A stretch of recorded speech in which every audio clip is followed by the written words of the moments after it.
बिस्मिल्लाहिर्रहमानिर्रहीम। अस्सलामुअलैकुम। I am doctor Usman और आप लोग देख रहे हैं डेंटिस्ट्री विद डॉक्टर उस्मान। आज की वीडियो में हमारा टॉपिक है why your children get their tooth decay more often.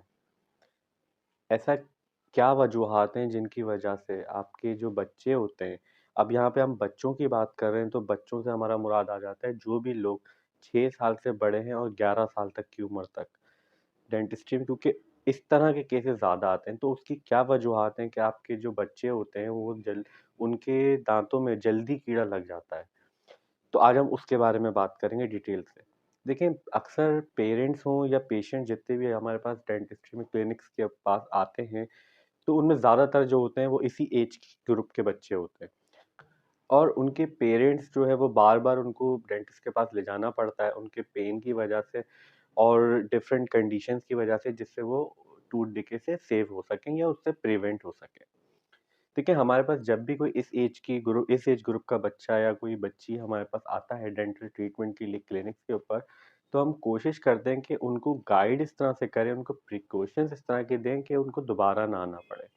और ये हर डेंटल प्रैक्टिशनर के लिए ये ज़रूरी है कि अवेयरनेस ज़रूर दें पेरेंट्स को भी और उन बच्चों को भी, क्योंकि देखिए मसला होता ही है। लेट्स सपोज अगर इस एज के अंदर आपके बच्चों का या बच्चे खुद देख रहे हैं तो उन लोगों का अगर टूथ डिके हो जाता है तो वो कोऑपरेटिव नहीं होते ट्रीटमेंट के लिए, क्योंकि एज अ डेंटिस्ट हम लोगों को, आप अज्यूम करें कि हमें किसी के मुंह के अंदर हम काम कर रहे होते हैं, ठीक है, हमारे जो इंस्ट्रूमेंट होते हैं, तो वो एक काफ़ी फेयरफुल कंडीशन होती है कुछ लोगों के लिए, उनको समझ नहीं आता और छोटी उम्र के बच्चे वैसे ही डरते हैं इस तरह के प्रोसीजर से।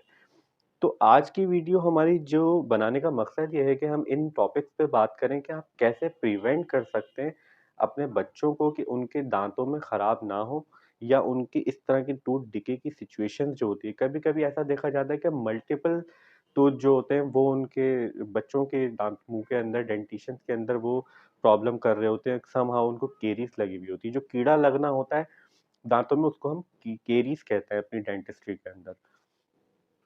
देखिए, इसकी 3-4 वजूहात हैं। सबसे पहली वजह ये है कि अब बच्चे जो हैं वो बाहर की चीज़ें, टॉफ़ीज़ और इस तरह की शुगर कोटेड चीज़ें जो होती हैं वो कंज़्यूम ज़्यादा करते हैं। उनके अंदर जो शुगर मिली हुई होती है वो प्रोसेस्ड होती है। अब प्रोसेस्ड शुगर क्या करती है कि वो करती है हमारे माउथ के अंदर सर्टेन बैक्टीरिया होते हैं, तो वो खाते हैं, खाने के बाद ना ब्रशिंग करते हैं और फिर वो ऐसे ही अपना पूरा दिन गुज़ार देते हैं और फिर वैसे ही सो भी जाते हैं। अब प्रोसेस्ड शुगर की वजह से क्या होता है, आपके बच्चे जो हैं वो खाते हैं, खाने के बाद पूरा दिन वैसे ही गुज़ारते हैं, गुज़ारने के बाद फिर वो वैसे ही सो जाते हैं। अब प्रोसेस्ड शुगर जो होती है हमारे माउथ के अंदर सर्टेन बैक्टीरियाज़ होते हैं जिसकी वजह से हम जब जब वो अटक जाते हैं दाँतों के अंदर, तो दाँतों का पीएच, मुँह का आपके ओरल पूरा, उसको हम जितनी भी माउथ की बात होती है उसको हम ओरल कहते हैं, तो उसकी पीएच चेंज हो जाती है आपके माउथ की। जब पीएच चेंज हो जाती है तो जितने भी बैक्टीरियाज़ होते हैं वो एक्टिव हो जाते हैं। क्योंकि देखिए हमारी बॉडी का एक पीएच है, जिसकी वजह से हमारी बॉडी के जो फंक्शंस हैं वो नॉर्मली काम करते हैं। अगर वो उस पीएच के अंदर डिस्टर्बेंस आता है तो फिर हमारे तबीयत बिगड़ने लगती है। इसी तरीके से हमारे माउथ की कंडीशन होती है। तो बताने का मकसद ये है, देखिए हम बच्चों को प्रिवेंट नहीं कर सकते क्योंकि बच्चे स्कूल भी जाते हैं, दोस्तों से भी मिलते हैं या बाहर उनका दिल भी चाहता है कि चीज़ें वो टॉफ़ीज़ और कैंडीज़ इस तरह की कंज़्यूम करें।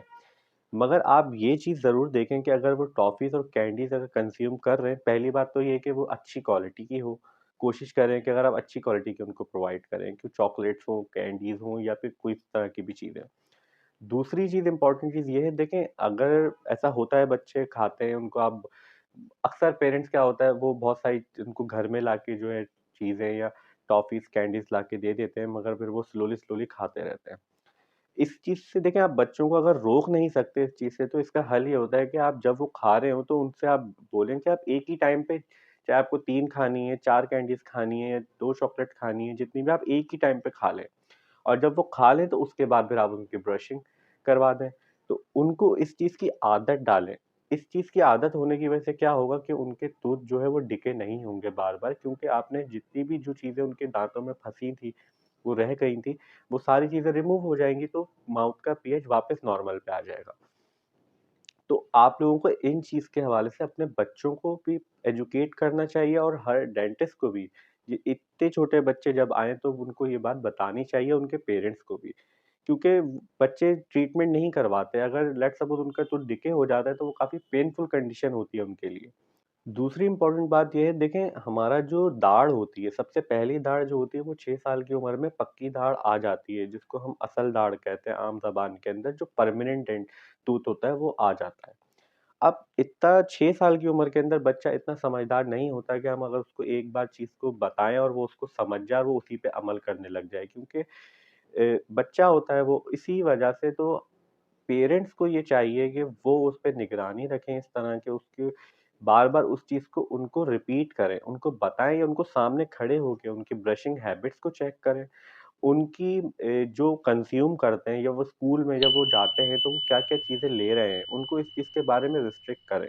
कोशिश करें कि उनको आप घर से लंच बॉक्स बना के दें, क्योंकि आजकल बाहर इस तरह की चीज़ें नहीं मिल रही होती। क्योंकि जिस तरह के हालात चल रहे हैं तो हर चीज़ के अंदर जो है मोस्टली अंडर डेवलप्ड कंट्रीज़ के अंदर होता है कि हर चीज़ के अंदर मिलावट होती है, तो वो आपके बच्चों के लिए इतना ज़्यादा फ़ायदे नहीं देती है, वो हार्मफुल होती है आपके ओरल माउथ के लिए, आपकी माउथ की कंडीशन के लिए। तो आप लोगों को इस चीज़ के ऊपर अपने बच्चों के साथ कम्युनिकेशन करना चाहिए, उनको अवेयरनेस देनी चाहिए। 6 साल की उम्र के बाद से ज़्यादा केयरफुल होने की ज़रूरत है, क्योंकि अगर देखें वो हमने बात की कि परमानेंट टूथ जो होता है, पहला जो दाढ़ होती है, वो 6 से साढ़े 6 साल की उम्र में आ जाती है, इरप्ट होना शुरू हो जाती है, निकलना शुरू हो जाती है, निकल चुकी होती है।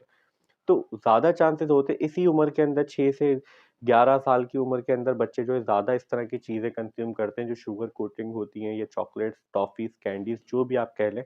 तो आप उनको इस चीज़ में बताएँ, जब वो खा रहे हों तो वो एक ही टाइम पे खा लें, फिर आप उनकी ब्रशिंग करवा दें। ऐसा ना हो कि उनकी पॉकेट में चीज़ें रखी हुई हैं, थोड़ी-थोड़ी देर बाद निकाल के वो खा रहे हैं। इससे लॉन्ग ड्यूरेशन के लिए उनका माउथ का पीएच डिफरेंट हो जाएगा, अल्टर रहेगा, और जितना लॉन्ग ड्यूरेशन के लिए रहेगा, उतना तो उनके लिए फिर वो प्रॉब्लम क्रिएट करेगा, क्योंकि बैक्टीरिया उस टाइम के अंदर एक्टिव होंगे उनके माउथ के अंदर, जो कि टूथ डिके के लिए रिस्पॉन्सिबल होते हैं। और अगर जैसे और रात में सोने से पहले सबसे स्पेशली इम्पोर्टेंट ये है बच्चों के लिए और उनके पेरेंट्स के लिए कि अपने बच्चों को ये आदत ज़रूर डालें कि वो सोने से पहले एटलीस्ट ज़रूर ब्रशिंग करें, क्योंकि देखिए जब हम सोते हैं तो अक्सर ऐसा होता है कि सोने के बाद हम खाने से अगर हम खाना खा के फ़ौरन सो जाएँगे, ब्रशिंग नहीं करेंगे, तो या टॉफ़ीज़, कैंडीज़ या मीठी चीज़ें जितनी भी होती हैं उनको कंज़्यूम करने के बाद सो जाएँगे, तो आपका माउथ ऐसा भी होता है अक्सर सोते में खुल भी जाता है या बंद भी रहता है, तो बैक्टीरियाज़ उस पूरी रात जितना भी टाइम आप सो रहे होंगे उसमें उसको वर्क कर रहे होंगे। और आपकी माउथ के लिए ये तो 2 चीज़ें क्रिएट करता है, एक तो बैड ब्रेथ क्रिएट करता है, आपके माउथ से स्मेल्स आना शुरू हो जाती हैं क्योंकि बैक्टीरिया फॉल्टी स्मेल्स क्रिएट करते हैं। दूसरी चीज़ आपके बच्चों के लिए और टूथ डिके होने के चांसेस ज़्यादा हो जाते हैं। जित और एक चीज़ और देखी जाती है, अक्सर आजकल इस तरह के केसेस क्लिनिक्स पे ज़्यादा आते हैं प्रैक्टिस के अंदर, कि उन बच्चों के सामने के जो दाँत होते हैं, मोस्टली अपर और लोअर, वो दिखे हुए होते हैं सामने से सारे। 1, 2, 3, 4 मेनली जो हमारे 4 दाँत हैं सामने के और नीचे के जो होते हैं, उनके अंदर लाइन से केरीज़ लगी हुई होती है। देखिए, इसका एक मेजर रीज़न ये होता है कि इसको कहते हैं nursing bottle syndrome. Nursing bottle syndrome क्यों कहते हैं? अक्सर पेरेंट्स की और बच्चों की आदत होती है कि वो लेटे-लेटे उनको फीडर में दूध पीने की आदत होती है। या फीडर में कोई भी चीज़ आप दे दें तो उनको फीडर पीने की आदत होता है। पर इससे होता क्या है, वो पीते-पीते सो जाते हैं। कुछ सारा जो भी वो फीडर में कंज़्यूम कर रहे होते हैं, तो उसमें सब चीज़ें तो अंदर चली जाती हैं उनकी टमी के अंदर, मगर कुछ चीज़ें टीथ के ऊपर भी लगी रह जाती है। क्यों? क्योंकि वो सुपाइन पोज़ीशन के अंदर, लेटे हुए पोज़ीशन के अंदर पी रहे थे। अब वो पूरी रात के लिए उनके जितने भी एजेस होते हैं टूथ के, अपर साइड के और लोअर साइड के, उधर लगी रह जाती है, और लॉन्ग प्रोलॉन्ग ये डेली की अगर उनकी हैबिट होती है, तो आहिस्ता-आहिस्ता उनके टूथ डिके हो जाते हैं। तो कभी भी अगर आप आपके बच्चे इस तरह की आदत है उनको कि वो रात में फीडर लेके सोते हैं, तो आप फीडर पिलाएँ ज़रूर उनको, लेटे-लेटे ही अगर वो पीना चाह रहे हैं पिलाएँ, मगर सोने से पहले उनको बोले या तो वो इस तरह से कुल्ली करके आएँ या फिर अच्छी तरह से गार्गल करके उसके बाद फिर सोएँ, वरना इस तरह की सिचुएशन क्रिएट हो जाती है। और ज़रूरी नहीं है कि बच्चे 6 हम बात कर रहे हैं 6 से 11 साल की, तो इस उम्र में भी देखा गया है कि कुछ बच्चों को आदत होती है कि वो चीज़ें कंज़्यूम करके वो सो जाते हैं और लेटे-लेटे ही खा रहे होते हैं, तो इस चीज़ को काफ़ी प्रिवेंट करें। दूसरी चीज़ उनकी ब्रशिंग हैबिट्स। उनको ये चीज़ का बताएँ कि आपको अगर डेंटिस्ट के पास जाने पड़ेगा तो आपको बहुत ज़्यादा फेयरफुल कंडीशन होगी, क्योंकि वो आपके माउथ के अंदर काम करते हैं, तो बच्चे नहीं करवाते, बच्चे बहुत अनकोऑपरेटिव होते हैं इस मामले में।